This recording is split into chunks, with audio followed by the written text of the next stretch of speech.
Drop-ins are a little different. Drop-ins are considered flush mount anchors. We own a piece of equipment and we want to anchor it down to the floor out back, but I might want to move that same piece of equipment in the future. With regard to the wedge or the sleeve, the only way to do that, because they're considered permanent anchors, is you got to cut the bolt off, which is not good. So there is a drop-in anchor, which is a lot easier to use, and technically it's pretty simple. The drop-in is great for when you need those flush mount anchors. We own a piece of equipment and we want to anchor it down to the floor. The issue with the sleeve anchor or the wedge anchor is this is considered a permanent anchor, and the only way to remove it is to cut the bolt off and leave what's left in the concrete. You cannot pull this out, nor can you pull the sleeve anchor out. In the world of drop-ins, on those occasions when I want to maybe move a piece of equipment in the future, then you use a drop-in.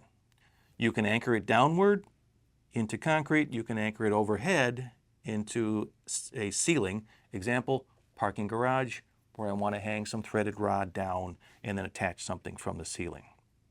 How does the drop-in work? It's pretty simple. This cylindrical part has got a steel plug hiding inside. You will drill your hole, you will drop it into position, and then you will use your setting tool to make it happen. Here, and then you bash away.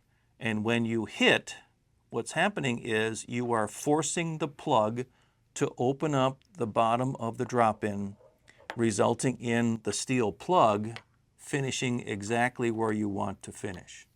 Here you can see the before, and here is the after. Notice that the steel plug has finished itself at the bottom of the anchor, and notice too that the expansion part has happened.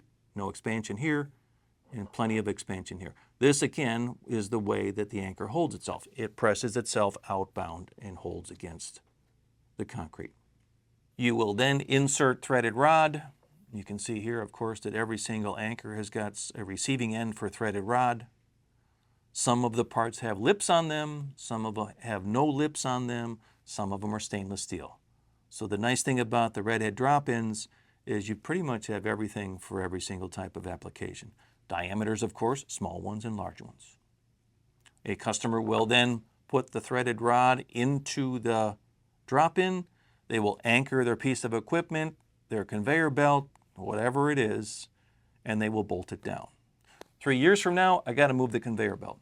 All right, so instead of having to cut the bolt off like we said before, what you now do is you just remove the threaded rod, pick up your piece of equipment or your conveyor belt, and you leave, and you let that sit in the concrete and it stays there forever. Collects dust, nobody sees it ever again, nobody trips.